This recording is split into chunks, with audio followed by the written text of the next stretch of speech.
Yun, magandang araw po sa inyo lahat. Welcome po sa panibagong video natin dito sa Makapili TV.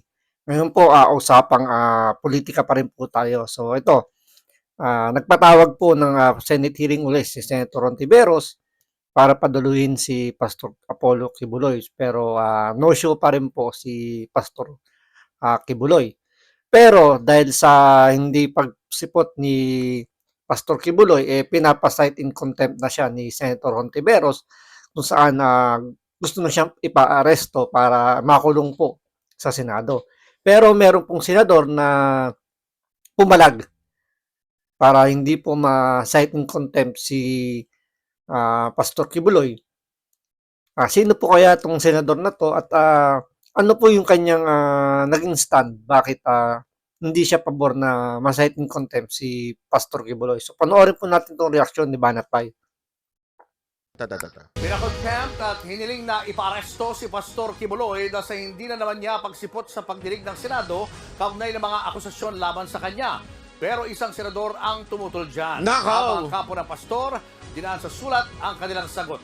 Yun. May isang senador na pumalag. Yan ang gusto ko, di ba? Kakaiba talaga ito si Robin. No? Babalik si Meal. So yun, base na kay Banat Pai, si Senator Robin Padilla po yung hindi pumabor na ipasite in contempt si Pastor Kibuloy. So talagang makikita niyo si Robin Padilla na may paninindigan, hindi siya yung parang nakikisunod lang kung ano yung gusto ng kapwa niya senador. Dito makikita niyo na against siya sa gusto mangyari ni Senator Hontiveros. So panoorin po natin. Los Baños. Wala pa ring Pastor Apollo Kibuloy na nagpakita sa pagdinig ng Senate Committee on Women, Children, and Family Relations. Pangatlong beses na siyang binigyan ng pagkakataong ipaliwanag ang mga akusasyon ng panggagahasa, pananakit at sapilitang pagtatrabaho sa mga dating miyembro ng Kingdom of Jesus Christ, pero hindi siya sumisipot. Nakaw! Kaya naman pinakontempt na siya ng chairperson ng komite na si Senator Risa Ontiveros. I cite in contempt Apollo Caleon Quiboloy for his refusal to be sworn or to testify before this investigation.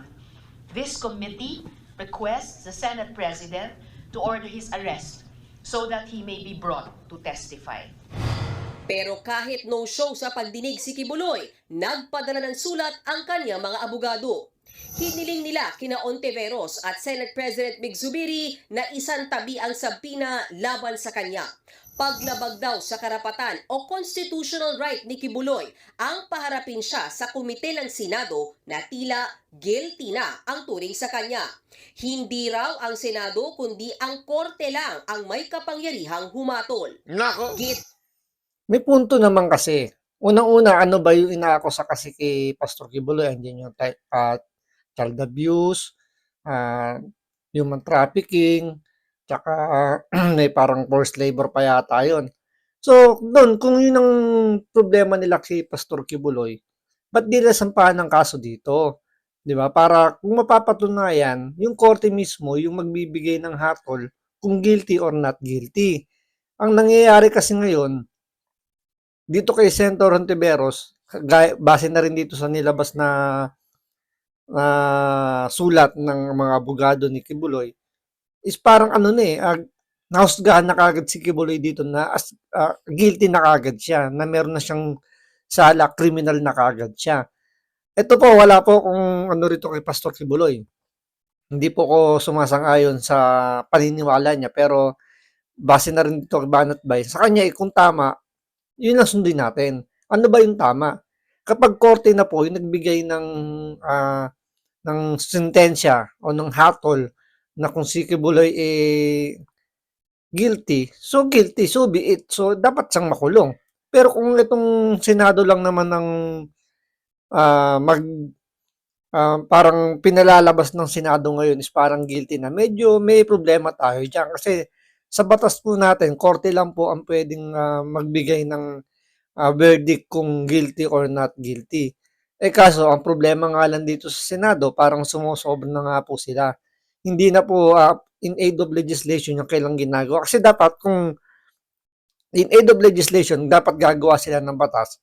Dapat yung mga resource person nila, hindi yung hinahatulan as guilty na kaagad, 'di ba? Hindi parang napapahiya, hindi parang, walang nangyayaring cross-examination sa mga witnesses. So, yun lang naman nagiging problema. So, halos naman lahat ng senador ganyan ang nagiging attitude ngayon kasi nga parang nakuha nila yung ganyang diskarte nung nakaraang hearing nung panahon ni Pangulong Duterte na sisiga-siga yung kanilang mga chairperson diyan sa Senate na mga Senate hearing. So, hanggang ngayon na-adapt nila yan na parang sila na yung may pinakamataas na parang ka-level na nila yung Supreme Court kapag sila yung naghusga na kung guilty or not guilty yung kanilang inaakusahan dito sa Senado.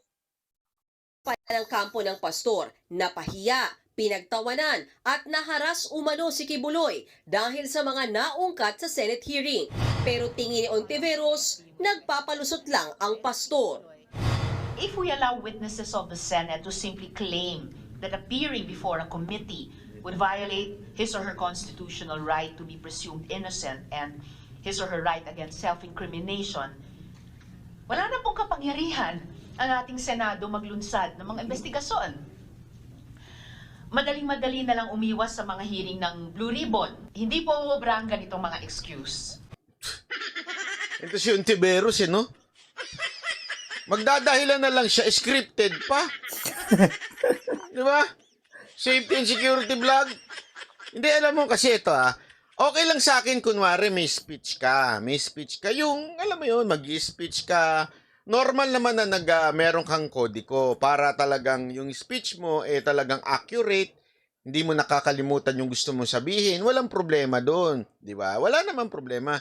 Pero yung ganyan, yung parang lahat na lang ng buka ng bibig mo, kailangan, naka-script pa, malaking yung kabubuhan.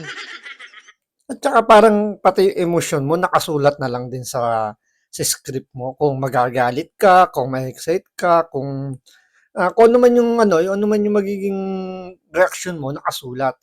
At saka yung sinasabi ni Senator Hontiveros na nawawalan na ron sila ng kapanghiran yung Senado pagdating sa mga ganyang hearing.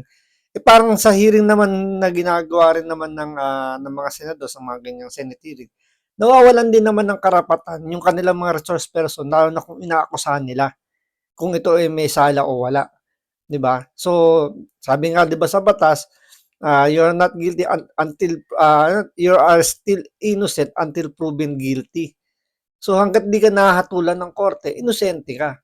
Pero sa nangyayari ngayon sa Senate hearing, lumalabas parang pag sila yung nagpatawag ng Senate hearing at ikaw ang subject matter at ito parang akusasyon sa'yo, lalabas guilty ka na kagad. So, di ba parang nawala rin yung karapatan mo, yung constitutional right mo bilang isang mamamayan ng Pilipino na ibinigay sa iyo ng batas na tatanggalan kayo ng Senado. Di ba parang ganun din ang nangyayari doon? Hindi yun ang totoo. Kasi simpleng-simple. Sana kung yung mga sinasabi niya ay, alam mo yun, speech ang dating, okay yun kung talagang pala. Pero yung ganyan, na casual na usapan na lang, binabasa mo pa. Ang tanong talaga siguro ayaw niya siguro matulad siya kay Robredo, no? 'Di ba? Ayaw niya siguro. Malamang ganun talaga yung gusto niyang mangyari, hindi siya magaya kay Leni Robredo na lutang. At least kung meron kang binabasang script, at least nakasunod yung pattern mo, 'di ba? Parang may pattern ka na hindi ka mapapahiya.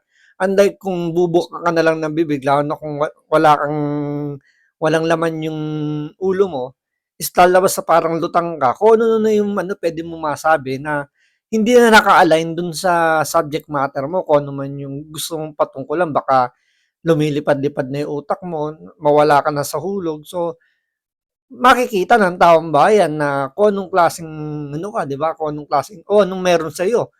Lalabas na makikita nila na walang laman yung utak mo kapag sarili mo na, yung kumbaga wala ka ng script na binabasa, mahahalata na walang laman yung utak mo. So, paano ka pa paniniwalaan, 'di ba? Alam naman natin ngayon sa especially sa social media talagang once na magkamali ka, talagang mababash ka ng todo.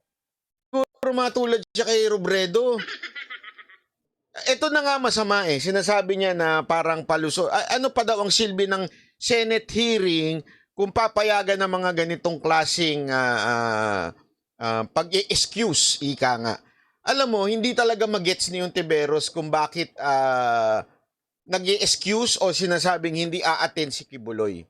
Ang problema kasi, ulitin natin yung sinasabi nga ng letter ni Kibuloy o nun sa mga abogado niya, ang Senate hearing po ay hindi husgado. Ang Senate hearing po, it is ginagamit po yan an aid of legislation. In aid of legislation, meaning para ho sila ay gumawa ng batas. Kaya nga ang tawag nila dyan, resource person. Diba? Yung mga taong nagpupunta ay hindi ho sila akusado. Hindi ho sila pinoprosecute. Hindi ho ganun dapat kasi, again, ilang beses na po sinabi ng Supreme Court na yan po ay hindi korte. Yan po ay in aid of legislation. So yun, malinaw, sinabi ni Banatbay. Sinabi na pa ng korte na hindi po korte ang Senado. So malinaw na malinaw, kay Banatbay na po nanggaling, sinabi po yan ng korte. Lang. Ang problema kasi, Hontiveros, hindi ba pumupunta si Kibuloy, inakusahan mo na siya. Hinatulan mo na siya. Ano pa mangyayari sa kanya dyan? Di mapapahiya kung hindi ka nga namang gunggong. Bago pa dumating, inakusahan mo na. Sana kung pakikinggan mo na yung kanyang reasoning, di ba? Ito yung nangyayari. Tandaan mo yung pinaka-push. Tama nga naman si Banatbay, kung di ba namang gunggong. Sabi nga niya, siya may sabi niya, hindi ako. Kung di ka naman sana gunggong. Ano nga, tama naman, pinakinggan mo muna. Hindi yung ang pinakapunto mo kagad palabasin guilty kagad si Kibuloy. Di sana tinanong nyo muna si Kibuloy nasa maayos na na pagtatanong, maayos na reasoning, maayos yung pag-imbita. Hindi yung iimbitahan nyo pero meron na kayo kahagad na conclusion na guilty kagad yung taong yan. 'Di ba? Kung tama nga naman si Banatbay, kung di ka nga naman namang gunggong. Si Banatbay may sabi nun, hindi ako. Ang niyang hearing na yan. In aid of legislation. Para magkaroon ng batas na mas siguro batas na in relation doon sa hearing mo. Ang problema, hindi ho ganun eh. Ang problema ho, may sala na sa'yo. Inaakusaan mo na. Gusto mo nang ipakulong. Gusto mo na talagang, alam mo yung gigil na gigil ka. Pambihira ka naman, oo. Sana pala, hindi ka nagsenador. Nag-chief justice ka na lang. Kaya, Sana yun tama nga naman si Banatbay, sana nag-chief justice ka na lang. Para ka palang si Remulla, sabi ni Banatbay, di ba na gusto hatol na lang kagad ng hatol, lahat na lang ng iimbestigahan nila, lahat ng, especially pag hindi nila gusto, is guilty na kagad. So dapat nga, pero dapat kung gusto niyo maging Supreme Court, di ba dapat abogado? Ito po bang si Hontiveros, abogado po ba para maging Supreme Court Justice? Di ba? Parang matanong lang natin, pero parang sa palagay ko hindi siya abogado eh. lang, ang mga chief justice, matatalino yan. We, Parang hindi bagay sa'yo. sa bagay. So, parang may ibang ibig sabihin si Banatbay na kailangan pag naging Chief Justice ka, matalino ka. So, kung si Hontiveros hindi pwede maging Chief Justice, ibig sabihin, kayo na pong bahala mag-isip. Base na rin sa sinabi ni Banatbay na kailangan daw matalino yung pagiging Chief Justice. So, ibig sabihin, dahil hindi daw qualified si Hontiveros, hindi raw siya matalino. Sabi ni Banatbay, hindi ako. Di ba? Sana kung medyo yung utak mo medyo nasa tamang, May laman. di ba? Wala eh. Nasa sablay eh. Sa kabila niyan, tinutulan ni Senator Robin Padilla ang pagpapakontempt kay Kibuloy. Yun, 'di ba? Buti na lang may isang Senator Robin Padilla para bumalanse. Hindi hindi natin kinakampihan. Wala tayong kinakampihan sa nangyayaring yan. Pero maganda yung ginawa kasi ni Senator Robin Padilla na nag-oppose siya para at least maging balanse yung Senate hearing. Kasi kung walang mag-uupos na ganyan, lalabas one-sided na ang Senado. So dahil sa hindi sa siguro may part na rin doon na dahil kaibigan din ni Robin Padilla itong si Kibuloy. Pero andun siya para gumitna, para maging balanse. Kasi lahat ng parang naging nangyayari diyan, yung leaning kasi ng Senado is guilty na kagad si Pastor Kibuloy. So dahil dito sa ginawa ni Robin Padilla, medyo mapupunta sa gitna na yung hindi naman gitnang-gitna, pero at least 'di ba, magkakaroon ng bigat din yung kabilang side dahil nga nag-oppose dito si Senator Robin Padilla. Pagpaumanhin niyo po ninyo, aking pong tinututulan ang naging pasya na makontempt si Pastor Kibuloy. With all due respect, ma'am. Walang binanggit na dahilan sa kanyang pagtutol si Senator Padilla. Ni-recognize naman ni Senator Ontiveros ang pakiusap ng kapwa-senador. Pero hindi raw nito ibig sabihin na hindi na ipapaaresto si Kibuloy. Base sa rules ng Senado, dapat majority ng Talagang hindi nagpatinag si Ontiveros, so talagang ipagdidiinan talaga niyang kaya gusto talagang itutulak niya talagang makulong si Kibuloy na kahit na alam niyang